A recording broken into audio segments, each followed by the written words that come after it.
Pasintabi po sa mga nagkakapunan, patay at naaagnas na ng natagpuan sa bakuran ng kanyang amo ang isang Pinay na OFW sa Kuwait.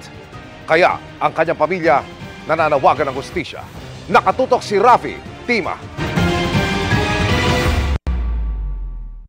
Hindi na napigilan ng kapatid ng OFW na pinatay sa Kuwait na maluha matapos makumpirmang ang nawawalang Pinay na si Daphne Nakalabanan ang natagpuang inaagnas na sa bakuran ng kanyang amo. Nakakahinayang lalo't pauwi na sana si Daphne sa Pilipinas.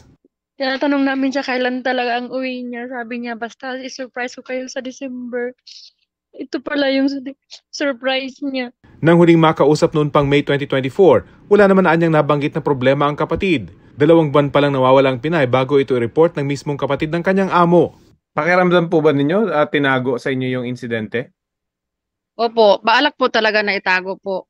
Ang hiling lang po namin na sana makauwi yung kapatid namin. Tapos mabigyan po ng hustisya kung ano ang talagang nangyari po sa kanya. Bakit ganun po ang ginawa sa kanya? Yung kapatid mismo ng suspect, sinabi ng polis, investigate ng polis, nakita ng polis sa bahay, yung bangkay, advanced state of decomposition, 2 buwan na.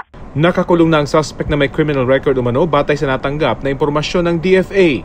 We assure the public that government will do all it can to seek justice. Malungkot na nangyari ito, katapusan ng taon. Para sa GMA Integrated News, Rafi Tima, nakatutok, 24 oras.